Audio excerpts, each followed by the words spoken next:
Ainda hoje, queria que você abrisse sua Bíblia em 1 Coríntios, capítulo 1, 15. 1 Coríntios, capítulo 15. E quero compartilhar com vocês algo que Deus colocou no meu espírito, no meu coração, para que nós possamos seguir crescendo, amém? Quem achou, diga amém. Amém. 1 Coríntios 15, do 1 ao 4.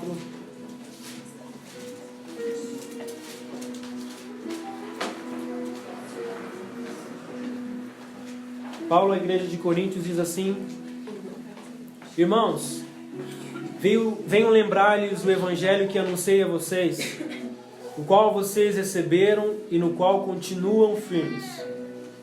Por meio dele vocês também são salvos, se retiverem a palavra, assim como tal, como a preguei a vocês, a menos que tenham crido em vão. Antes de tudo, entreguei a vocês o que também recebi, que Cristo morreu pelos nossos pecados, segundo as Escrituras, e foi sepultado e ressuscitou ao terceiro dia, segundo as Escrituras. Amém? Fecha sua Bíblia ou desliga ela. Eu queria falar nessa noite, amém, sobre algo bem interessante e voltar a falar um pouquinho sobre o Evangelho de Cristo, sobre o Evangelho que nos transforma. O tema dessa palavra hoje, para quem está anotando, é responsáveis com o Evangelho, amém? Você pode repetir isso comigo? Responsáveis com o Evangelho. A primeira coisa que nós precisamos entender, queridos, é que tudo aquilo que nós movemos em nossas vidas com irresponsabilidade vai resultar em perdas e fracassos. Tudo na sua vida que você trata, que você opera com irresponsabilidade, isso vai resultar para você em uma perda ou em um fracasso. Por exemplo, se você for irresponsável com a sua alimentação, a sua saúde vai ser um fracasso. Se você ser irresponsável com as suas finanças, o resultado disso é que você vai sofrer com uma grande crise financeira. Se você for irresponsável com o seu relacionamento, com o seu casamento, com o seu namoro, se você for irresponsável com a sua vida espiritual, fala assim comigo: tudo o que eu movo com irresponsabilidade resulta em fracasso. Tudo, amém? Isso em todas as áreas. E esses dias são dias em que nós precisamos ser responsáveis com a vida que nós recebemos. Deus tem falado muito ao meu espírito. Eu creio que o Eros tem liberado isso nesses dias também. Amém? Eu creio que vocês têm compartilhado isso nos grupos de vocês. Que nós precisamos ser responsáveis com aquilo que nós recebemos. Uma coisa é você receber algo de Deus. E outra coisa é você ser responsável com aquilo que você recebe. Uma coisa é você pegar alguém, entregar na mão dela: olha, eu te dou R$1.000 para você fazer algo na tua vida. Para você fazer o que você quiser fazer. Outra coisa é essa pessoa ser responsável em saber utilizar aqueles R$1.000 que ela recebeu. Amém? Então não adianta nada você ter tudo que você precisa ter. Deus te dá tudo que Ele te deu. Deus se revelar da forma com que Ele se revelou para você, se você não for responsável com aquilo que Ele te deu. Se você não for capaz, amém? E a Bíblia diz que o filho, mesmo ele sendo herdeiro de tudo, se ele se comportar como um imaturo, como um filho que não tem responsabilidade, ele não é diferente do servo. Ou seja, ele não é diferente daquele que não tem compromisso com nada, daquele que não tem herança. Ou seja, eu posso ter herança porque a palavra me prometeu isso, mas se eu não for responsável com a minha herança, eu não vou receber a minha herança. Amém? Amém. E, cara, eu coloquei aqui que não há mais tempo para nós perdermos. Fala para quem está do seu lado assim: não existe mais tempo a perder. Nós somos adultos e conscientes, e o que Deus espera dessa geração é que nós sejamos fiéis administradores daquilo que Ele depositou em nossas mãos. O que Deus espera de mim, pastor, nesses dias? Cara, é que você seja responsável, é que você seja administrador, é que você seja fiel àquilo que Ele já revelou para você. Não adianta você se encher de teoria aqui, não adianta você se encher de palavra aqui, mas você nunca transformar essa palavra em prática, você nunca transformar isso que você recebeu em algo responsável. Amém? E nós precisamos entender que ou nós somos um filho maduro, nós precisamos entender que nós somos filhos prontos para o Pai, ou nós ainda somos crianças. Amém? E uma criança, eu coloquei aqui que uma criança ela é governada pela sua emoção. Uma criança ela é governada pela inconstância. Se você chamar uma criança e falar para ela assim, vamos sair, vamos brincar, essa criança, por mais que ela tenha tarefas a fazer, por mais que ela tenha lição de casa para fazer, uma criança ela vai largar tudo que ela está fazendo e ela vai sair, vai brincar. Porque a criança ela é irresponsável, ela não tem responsabilidades. Amém? E isso não pode acontecer com nós, porque nós temos os nossos protocolos a seguir. Nós temos a nossa vida com Deus a seguir. Por isso que qualquer chamada, amém, que nós recebemos, nós não podemos largar aquilo que nós estamos vivendo para sair e brincar. Ontem nós falávamos sobre isso no grupo familiar, ontem nós podemos ir no grupo do Hélio e da Carol. E enquanto a Bianca ministrava, a Beatriz ministrava a palavra. Eu estou com Bianca na cabeça, gente. Tem alguém que chama Bianca aqui? Tem uma palavra de Deus para você. Enquanto a Beatriz ministrava, e nós compartilhávamos com ela que não adianta, querido, você fazer a carteira de habilitação e você ter medo de dirigir. Eu não sei se tem alguém aqui com esse problema. Ontem nós falávamos sobre isso no grupo, que no Brasil existem muitas pessoas que têm habilitação, ou seja, elas têm a autorização para dirigir, mas elas têm medo, elas não sabem dirigir. Amém? Não adianta você ter a palavra de Deus, não adianta você dizer que você é filho de Deus, cara, se você não é responsável por aquilo que você recebeu. Amém? E uma criança, ela é inconstante. Sempre que nós pedimos para a Laura, que é a nossa filha, a Laura tem 6 anos, nós pedimos para ela, filha, vai organizar o seu quarto, vai guardar os brinquedos que você bagunçou. E pelo fato da Laura ser uma criança, a Laura é inconstante, porque enquanto ela começa a guardar as suas coisas, daqui 5 minutos você vai olhar o quarto dela, ela está brincando com aquilo que ela ia organizar. Eu não sei se alguém já viu esse tipo de coisa. Eu já vi. Fala comigo assim, por quê? A criança é inconstante. Sabe como que você define um cristão, cara, quando é inconstante, quando ele é criança? Porque ele começa algo e ele não consegue terminar. Deus deu uma tarefa para ele está fazendo, perdão, mas daqui a pouco ele se distrai e ele começa a brincar com aquilo que Deus deu para ele. E isso só define que ainda nós somos crianças, nós somos imaturos com aquilo que Deus tem nos dado. Amém? E nós precisamos viver aquilo que nós estamos aprendendo. Não há mais tempo de nós brincarmos. Nós não podemos falhar na prática. Amém? Fala comigo assim, eu não posso falhar na prática. Queridos, isso eu quero que fique nítido para você. Se você estiver anotando, eu vou repetir, você não pode falhar na prática. Se existe um momento em que nós podemos falhar, se existe um momento em que nós podemos tropeçar, se existe um momento em que nós podemos parar e pensar e analisar qual que será a melhor estratégia, este momento se chama treinamento. Fala comigo, treinamento. Por que todo atleta, por que todo lutador, por que todos, amém, os jogadores, eles treinam, né? Aí de repente 5 dias, 4 dias na semana, para jogar 2 horas de partida, ou seja, 90 minutos, né? Não dá 2 horas.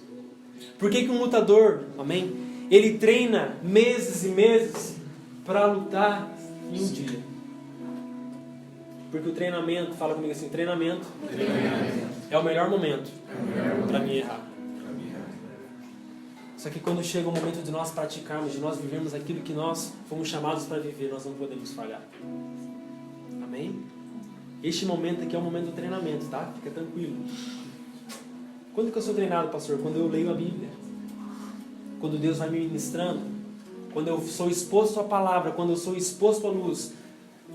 Nesse meio, às vezes os meus pensamentos vão ainda ser falhos. Mas existem momentos que eu preciso praticar aquilo que eu aprendi. Existem momentos que eu preciso ser perfeito. Existem momentos que eu preciso ser exato naquilo que Deus colocou na minha vida. E a palavra de Deus, ela nos treina. Isso aqui que nós estamos vivendo é um treinamento, amém? Quantos acreditam nisso? Amém. Mas na prática nós não podemos falhar. Porque uma falha neste momento, ela pode te custar a tua vida.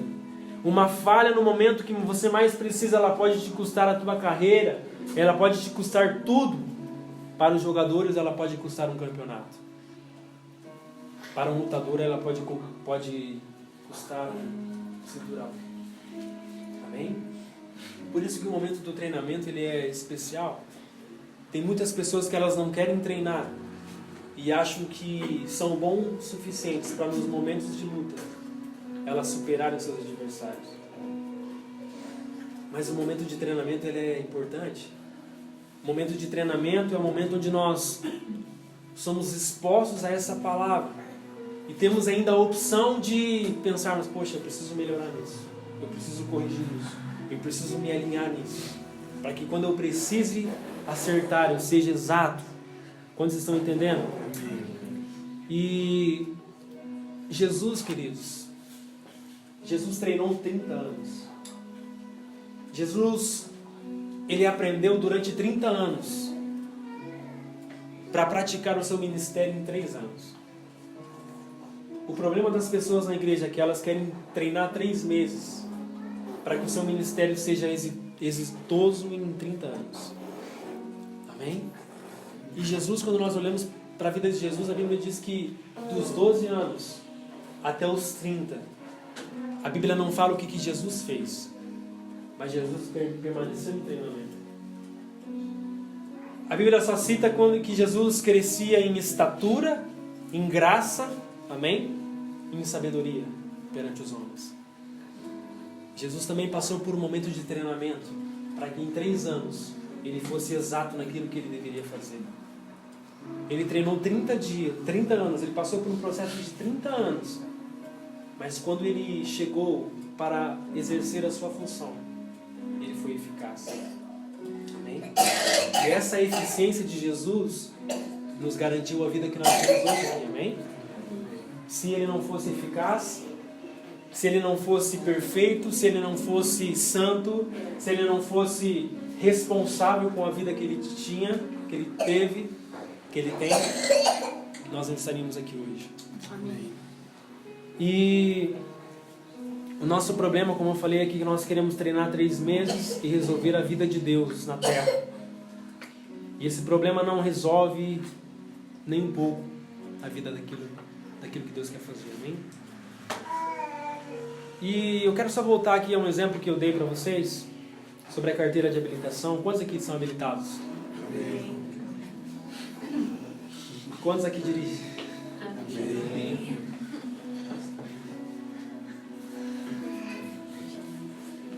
Hoje é obrigatório, né, você fazer 45 horas aulas presenciais, sendo que 18 aulas são de legislação, 16 horas são de direção defensiva e 4 horas de primeiros socorros. E mais 25 horas de prática. É isso? Isso. Para você chegar em 10 minutos. E se você falhar em 10 minutos, você não recebe a sua habilitação. Sim ou não? Não precisa chorar aqueles que já reprovaram. Eles estão fazendo aí, né? Nós vamos orar por você que reprovou nos 10 minutos. Mas entenda, queridos, que o tempo de treinamento ele é muito maior do que o tempo que você vai praticar. Por isso que nós estamos sendo moldados. A todo dia nós somos moldados pela palavra. Sabe como que você vai ter êxito na tua vida espiritual? Quando você aprender a acordar todos os dias e falar: Senhor, eu quero ser transformado hoje de novo. Senhor, eu quero ser moldado hoje de novo, Pai. Aquilo que eu aprendi ontem, Senhor, que se renove hoje na minha vida. Porque nós estamos passando por um processo de treinamento. Amém? E são 70 horas de treinamento para fazer o teste em 10 minutos. Só que nós não podemos ser como aqueles que tiraram a carteira de habilitação, mas não sabem dirigir. Ontem nós falamos sobre isso no grupo. Muitas pessoas não dirigem porque tem medo, sim ou não? Tenho medo de bater, tenho medo de me deparar com todos aqueles carros na rua, com trânsito, sim ou não? Eu tenho medo de bater o carro, eu tenho medo de alguém buzinar atrás de mim. Eu tenho medo. Eu tenho medo de arrancar o carro e o carro morrer. Sim ou não? São tantos medos, não é? Só que depois que você está habilitado, querido, você já passou o maior processo que você já passou. Mas não é porque você tem medo, como nós falamos ontem, cara, não é porque você tem medo. Às vezes a pessoa, ela aprende a palavra de Deus, ela ouviu aquilo que Deus quer que ela faça e no momento da prática ela tem medo, ou porque ela falhou em algum momento. Na hora da prática ela não conseguiu executar com exatidão aquilo que Deus pediu para ela. Só que, queridos, isso não é motivo para nós pararmos de continuar persistindo. Alguém que tem habilitação, ele não pode parar de praticar aquilo, porque uma hora, cara, ele vai aprender. Eu lembro quando eu comecei a aprender a dirigir, eu aprendi muito cedo, aprendi com 9 anos. Nossa. E meu pai tinha um Escort branco, 4 portas, na verdade só abria uma. Funcionava uma só. Você entrava, parecia que você estava entrando, sabe aquelas brincadeiras que tem de um monte de fio assim que você tem que passar por baixo, porque era um elástico segurando de uma porta até a outra assim. Você entrava naquele carro e eu aprendi a dirigir nesse carro. Eu lembro a primeira coisa que meu pai me falou quando eu comecei a arrancar o carro, ele falou: para aí, cara, para dirigir você não pode ter medo. Se você tiver medo você não vai conseguir dirigir. E aquilo entrou no meu coração, eu falei: meu Deus, é verdade, né? Quando eu ensinei, a pastora também, né, quando eu comecei a ensinar, não pode ter medo. E quando nós caminhamos na nossa fé cristã, na nossa fé em Deus, nós também não podemos ter medo de arriscar. Nós não podemos ter medo de errar, cara. Se você for eficaz no teu treinamento, você será eficaz na sua luta. Se você for eficaz, se você for comprometido no seu treinamento, você vai ser comprometido e vai ser bem sucedido no momento que você quiser praticar. Amém? E Ananias e Safira, cara. Ananias e Safira, quantos já conhecem a história de Ananias e Safira? Eles não morreram simplesmente porque tentaram enganar o Espírito Santo, não contribuindo com a verdade. Eles morreram porque foram irresponsáveis com a revelação que a igreja caminhava naqueles dias. Às vezes nós vemos as pessoas morrendo e não é porque elas simplesmente fizeram algo, mas é porque elas não obedeceram à revelação que elas foram submetidas, que elas foram expostas. Amém? E o pior que você ser ignorante sobre as coisas de Deus é você saber a verdade e não vivê-la. Amém? Fala comigo assim: pior do que eu não saber. É eu saber e não fazer. Abra a sua Bíblia lá em Romanos 1.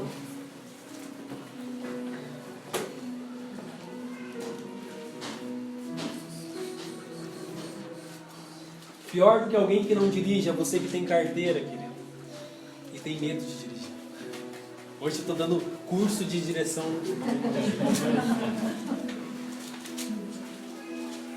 Romanos 1. Quem achou? 18 e 19, versículo 18 e 19. Diz assim: a ira de Deus se revela do céu. Preste atenção. A ira de Deus se revela do céu contra toda a impiedade e injustiça dos seres humanos, que por meio da injustiça suprimem a verdade. Em outras versões está: detém a verdade. Sim ou não? Fala comigo assim: a ira de Deus, é contra aquele que pela injustiça, detém, suprime a verdade. Sabe o que Deus está falando nesse texto, querido?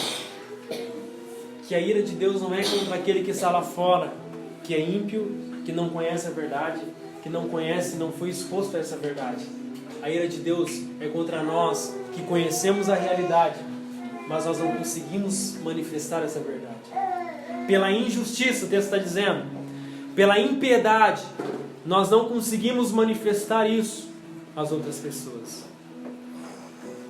Fala comigo assim: pior do que eu ser ignorante É eu saber e não fazer. Amém? Quantos entendem isso?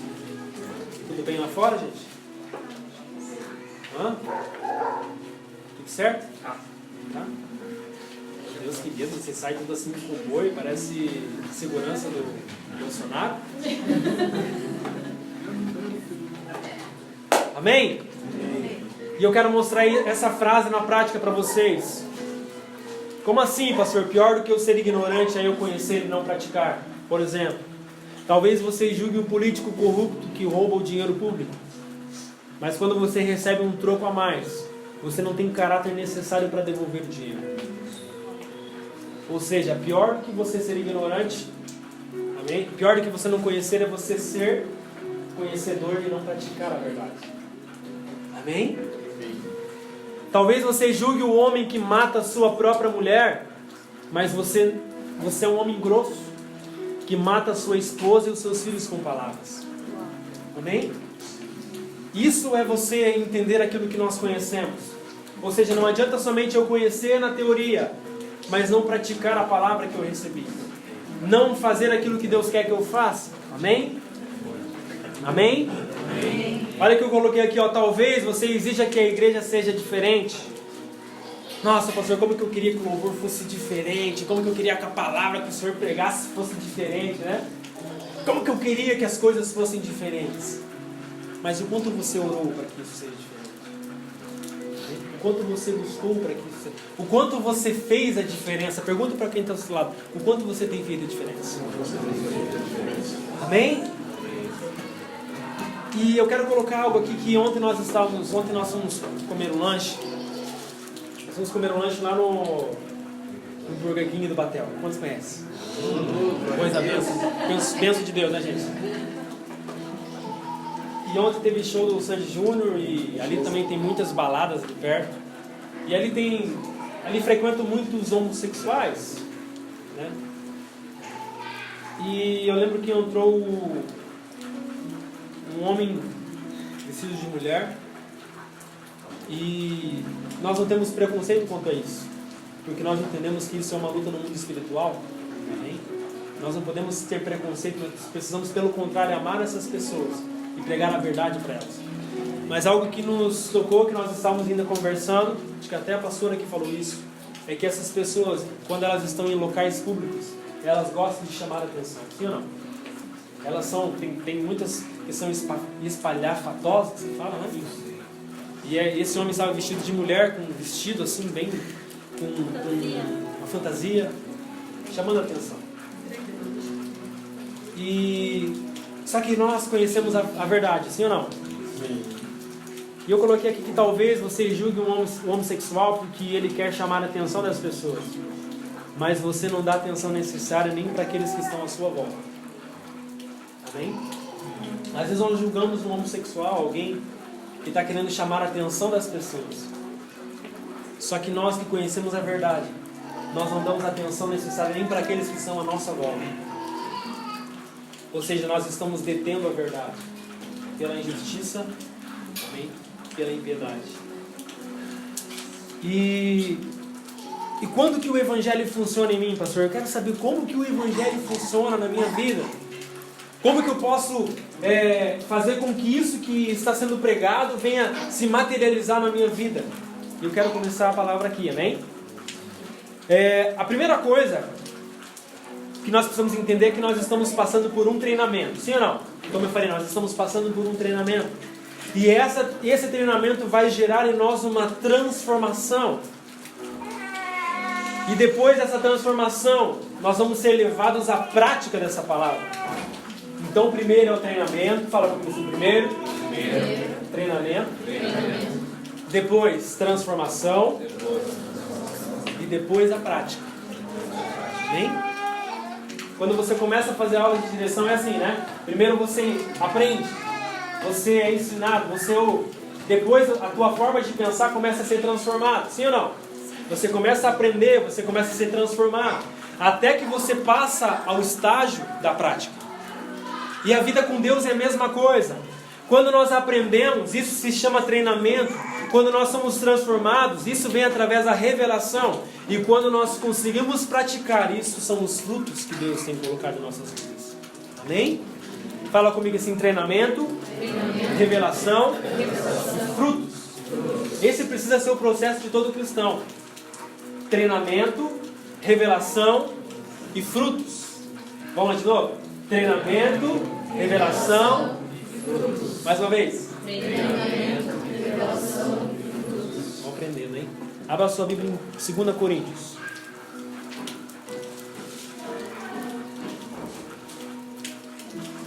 Capítulo 3.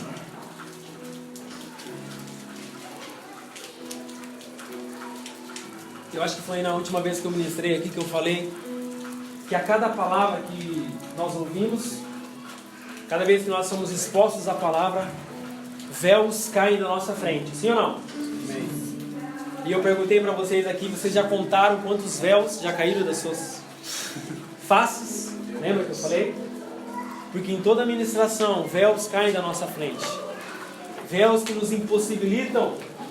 Vem, isso aqui é como se fosse um véu, amém? Véus que nos impossibilitam de ver a realidade de quem Deus é. Amém? E olha lá o que está escrito em 2 Coríntios, capítulo 3, versículo 13. Diz assim, ó: não somos como Moisés, que colocava um véu sobre a face para que os israelitas não contemplassem o resplendor que se desvanecia. Na verdade, as mentes deles se fecharam, pois até hoje, fala comigo, até hoje, o mesmo véu permanece quando é lida a antiga aliança, o antigo pacto, mas não foi retirado, porque é somente em Cristo que ele é removido. Fala comigo assim: somente Cristo pode retirar os véus que estão à minha frente. De fato, até o dia de hoje, quando Moisés é lido, o véu cobre os seus corações. Mas quando alguém se converte ao Senhor, o véu é retirado. Uau! Fala comigo assim: quando alguém se converte ao Senhor, o véu é retirado. O véu que nos separava já não. A luz. Fala comigo assim: não existem mais véus à minha frente. Agora nós podemos adentrar nas realidades de Deus. Amém? E eu quero falar duas coisas para nós orarmos. Como eu posso ser responsável com a verdade de Deus? Como eu posso ser responsável com o Evangelho? Quantos querem saber isso? Primeira coisa, está em 2 Coríntios 5.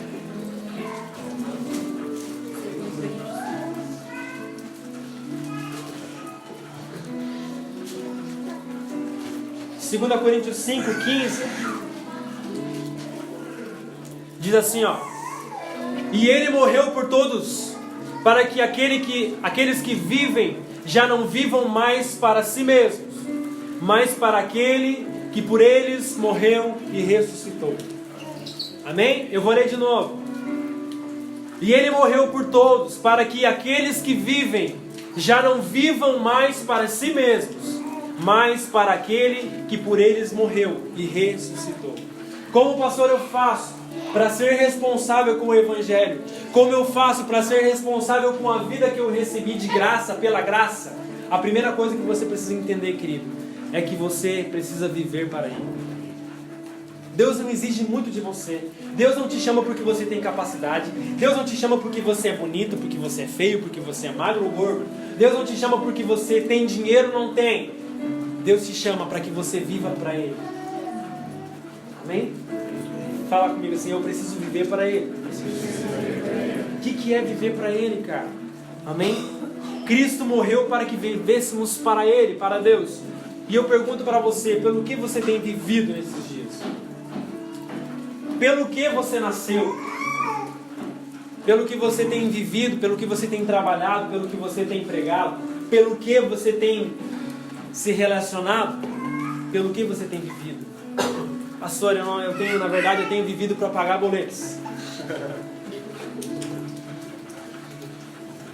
Pastor, eu estou acordando todos os dias e pensando nas minhas contas que eu tenho para pagar. Fala comigo assim: é uma forma de viver. Pastor, eu tenho vivido para jogar futebol. Se não é no videogame, é na pelada. Fala comigo assim, é uma vida. Amém? É um estilo de viver, amém? Mas a pergunta que Deus traz para nós hoje, cara, é pelo que você tem vivido? É pelo que você tem caminhado? É pelo que você tem governado a sua vida? Quem tem governado a sua vida? Com o que você tem gastado tempo? Pergunta para quem está do seu lado assim, você tem gastado tempo com o quê? Todas as vezes que eu encontro o meu pai espiritual, ele fala assim, Cleber, não deixe de gastar tempo na palavra. Não deixe de gastar tempo na oração, na palavra. Pergunta de novo para quem está do seu lado assim, no que você tem gastado seu tempo? Por que, pastor, que eu preciso saber disso? Sabe por quê, queridos? Porque as suas prioridades vão definir para quem você vive. Como eu sei, amém? Para que o Eric vive? É só olhar para as prioridades dele. Amém? Porque as prioridades que nós vivemos definem para quem nós vivemos. As prioridades que eu executo na minha vida definem para quem eu vivo. Se as minhas prioridades, como eu falei, é futebol, eu vivo para o... Se as minhas prioridades é assistir a novela da Globo, que eu nem sei o nome, eu estou vivendo governado por isso. Agora, se a minha prioridade é Deus, eu vivo para Ele. Amém? Se a minha prioridade, se a sua prioridade é Deus, isso significa que quando as pessoas olharem para você, elas vão falar, esse cara está vivendo para Ele. Amém? Por que nós viemos a este lugar? Porque é uma prioridade para nós, sim ou não? Na semana passada, eu vou contar um pecado para vocês. Meu coração ficou assim, terrivelmente triste de não vir para cá. Eu odeio ficar em casa no domingo, eu sou meio religioso nessa parte, me perdoa, tá? Parece que quando eu não vou no culto no domingo, cara, tem alguma coisa errada na minha vida. Eu fico louco. Tanto que nós estávamos em casa, chegamos cansados, eu não dormi, de sexta para sábado eu não dormi, gente. Eu dormi 1 hora só. E de sábado para domingo eu também só dormi aquele horário normal, né? Tive que acordar cedo. Ou seja, até hoje eu estou com 1 hora, um dia de sono, uma noite de sono atrasada. Já viu aquela postagem no Facebook que diz assim, ó, se a gente fosse dormir todos os sonos atrasados, nós iríamos hibernar por, né, não sei quantos anos. Mas nós estávamos em casa e a pastora falou assim, nossa, meu irmão, é tão ruim ficar em casa. Eu falei, vamos para Joinville ou não é? Vamos para Curitiba ou vamos ficar aqui? Daí nós fomos visitar uma igreja de um pastor que também faz parte do casal paterno. Amém? Foi gostoso estar com eles. Porque isso é a nossa prioridade. Amém? Eu poderia ficar em casa e falar, cara, aqueles caras que se lascam. O Elison vai ministrar a palavra, tá tudo zen, eu vou assistir aqui online, né? Mas não, é importante estar neste lugar. Amém? E sabe por quê, queridos? Eu vou entrar num ponto aqui rapidinho, não vou me deter muito aqui, mas eu preciso falar sobre isso. Sabe por que as Escrituras nos ensinam a separar as primícias para Deus? Hã? Sabe por que as Escrituras nos ensinam a separar a primícia para Deus? Porque as suas prioridades vão definir para quem você vive, quem te governa. Abra sua Bíblia lá em Gênesis 4:1. Gênesis 4.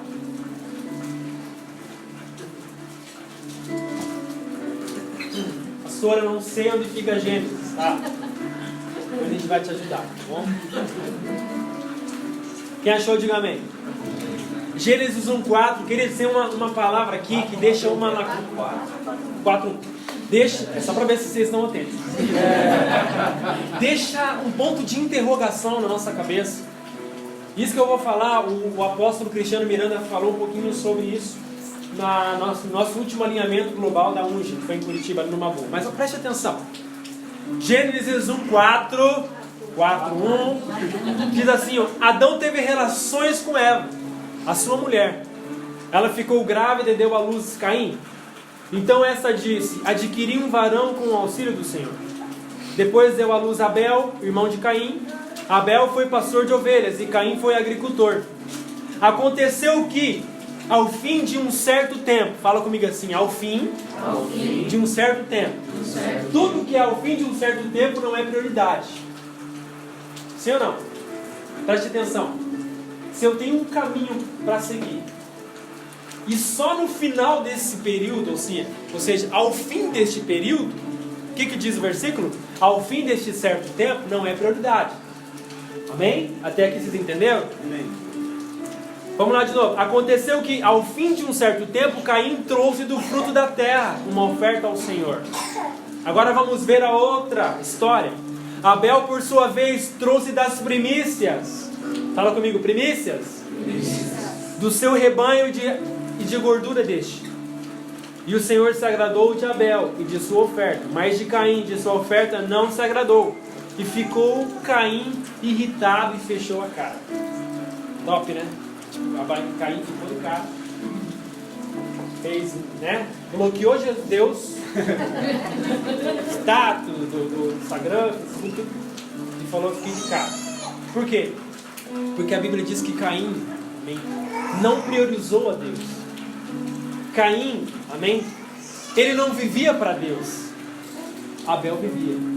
E por isso que Abel, amém, ele retirou das suas primícias uma oferta ao Senhor. Amém?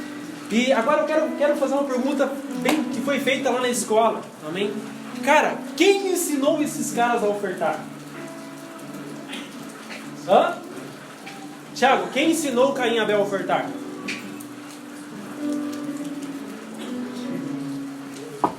Cara, Gênesis 4, Júnior. A primeira vez que fala de oferta na Bíblia foi antes da lei. Hã? Foi antes da lei. Moisés não tinha nem nascido ainda e já ouvia oferta. Por isso que as pessoas, quando falam assim, não, o dízimo é pro tempo da lei, porque ele está totalmente fora da palavra. Porque quando não existia lei, já existia dízimo. Ele tirou das suas primícias. Amém? E isso, cara, tem algo a nos ensinar. Imagine que ninguém sabe explicar como esses jovens aprenderam a ofertar e dizimar. Mas alguém ensinou esse princípio. E isso não é lei. Amém? Por que nós ofertamos e dizimamos? Amém? Porque são princípios e estão, amém, na graça do Senhor. Porque através disso nós sabemos expressar a Deus. Podemos expressar a Deus quais são as nossas prioridades. Por isso que quando alguém chega para mim e fala assim, pastor, esse mês eu não consegui ofertar aquilo que eu tinha prometido, eu falo, querido, você não fez voto para mim. Vai em paz com a tua fé, você salvou. Quando nós entendemos o que é prioridade para nós, queridos, nós agimos com prioridades. Amém? Amém? Eu sei que essa parte da oferta todo mundo gosta de falar amém, né? Amém? Amém. Você não pode fazer as coisas de qualquer jeito. E a segunda coisa que eu quero falar, como eu posso ser responsável com o Evangelho? Está lá em Gálatas 1.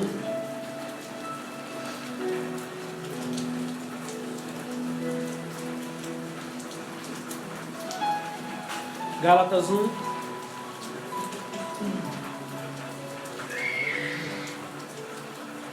Do 11 ao 12.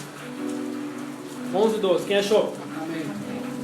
Mas afirmo a vocês, irmãos, que o Evangelho por mim anunciado não é de origem ou não é de mensagem humana, porque eu não o recebi de ser humano algum, nem me foi ensinado, mas eu recebi mediante revelação de Jesus Cristo. Amém? E o segundo ponto, cara, eu quero colocar aqui, ó, como eu posso ser responsável, como eu sou responsável com o Evangelho. Fala comigo assim, sendo governado pelo Espírito e não pela alma. Como que você pode, queridos, ser responsável com a vida que você recebeu de graça e pela graça, quando você é governado pelo Espírito e não pela alma? Tudo que é de origem humana é de origem da alma. Preste atenção, quando Deus criou Adão e Eva, amém? A Bíblia diz que Deus criou, amém? Ele era corpo, ele tinha um espírito, e a Bíblia diz que ele soprou o espírito de vida. Então o homem se tornou alma, o quê? Alma vivente. Fala comigo, alma vivente. Todos nós somos compostos por espírito, alma e corpo. Sabe quando que o homem pecou, queridos? Quando ele parou de ser comandado, ser governado pelo espírito e começou a ser governado pela sua alma. Porque a alma sempre faz com que nós queiramos tudo que é prazeroso, mas não o que é a vontade de Deus. E tudo que é de origem humana é de origem da alma.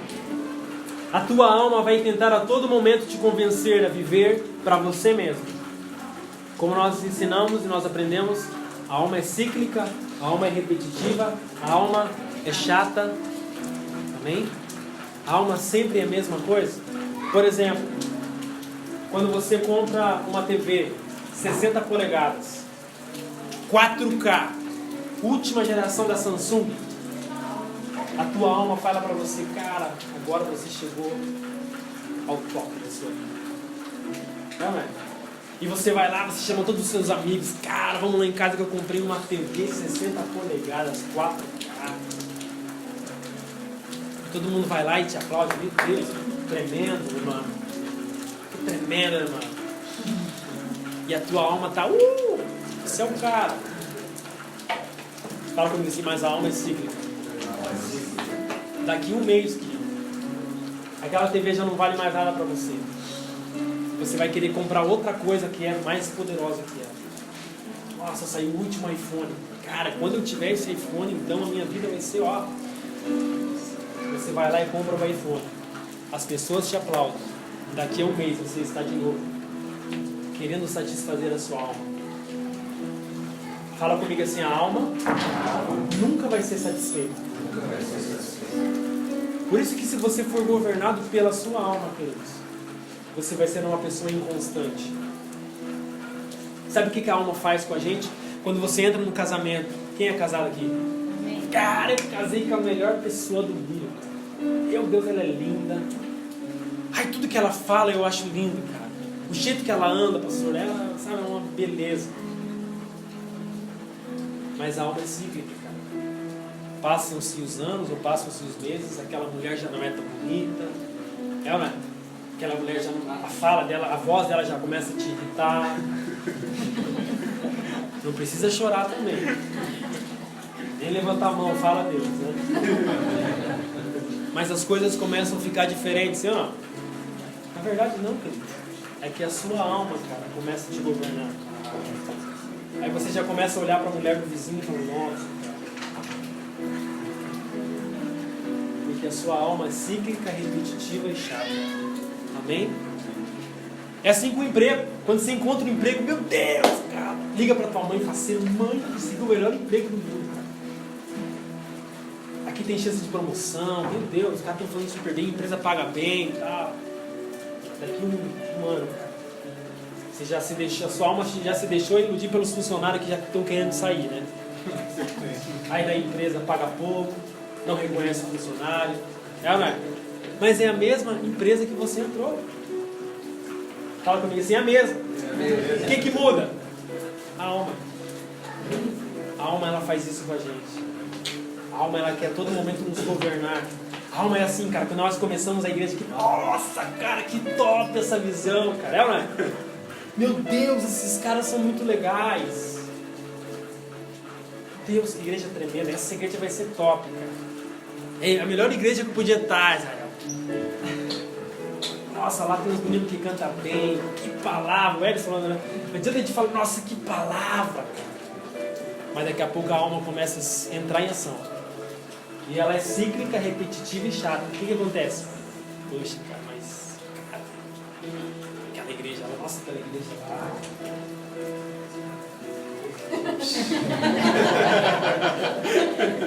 aquela igreja mais legal, né? Oh, os caras andam de terno, né? Vem falar comigo assim, a alma é cíclica, repetitiva, chata.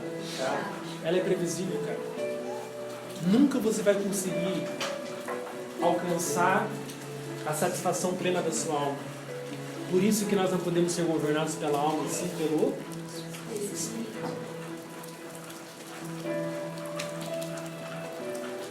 E a alma é terrível, ela quer governar em todas as áreas. Nosso casamento, nosso trabalho, a igreja, a vida espiritual, relacionamentos. E eu quero finalizar por aqui. O que tem nos governado? Pelo que nós temos vivido nesses dias? Será que nós temos vivido para agradar a Deus? Ou temos vivido para agradar a nossa alma? Temos vivido para satisfazer os nossos desejos pessoais? Ah, pastor, tudo que eu quero é chegar em casa hoje, abrir a minha geladeira, pegar aquele chocolate que está me esperando, sentar no meu sofá e ver quanto que deu o placar do meu time. Amém? Ou será que nós queremos sair por essas portas aqui e fazer a vontade de Deus? O que é fazer a vontade de Deus? Às vezes nós dificultamos tanto isso. Nossa, fazer a vontade de Deus, eu acho que é ir para a igreja. Não é só isso. Fazer a vontade de Deus é jejuar. Fazer a vontade de Deus é ler toda a Bíblia, de capa a capa e decorá-la. Fazer a vontade de Deus é você poder conseguir ouvir a voz dele em todos os momentos. Talvez fazer a vontade de Deus na sua vida seja... Como é que é o seu nome, querido? Júnior. Seja o Júnior dar um abraço em alguém que está precisando aí fora. Às vezes o Júnior vai precisar pregar para a pessoa. Olha, senta aqui que eu quero te ensinar a Bíblia. Não. Fazer a vontade de Deus pode ser muito mais simples do que nós pensamos. Quem sabe a vontade de Deus é você chegar na sua casa hoje. Enquanto você está trocando os canais, porque você gosta de trocar canal. Ninguém não gosta, né? Esse não tá bom. A alma é cíclica, né? É chata, né? Você está assistindo é chato. Não dá. Nada do que você assiste te satisfaz. Quem tem TV a cabo aqui? Antes de eu ter TV a cabo, eu pensava, cara, nossa, quando eu tiver TV a cabo, meu Deus. Eu nunca mais vou ficar sem assistir algo. Né? Aí você troca e não tá bom. Você troca e não tá bom. Mas fazer a vontade de Deus é quando você começa a passar os canais e lá tem uma notícia ruim. E você se preocupa com aquilo, e você começa a orar por aquilo. Você começa a clamar por aquelas pessoas que você nem conhece, mas que Deus, através da sua vida, quer alcançar. Amém? Pergunta para quem está do seu lado, pelo que você tem vivido? Para pagar boletos? Ou para cumprir a vontade de Deus? Amém?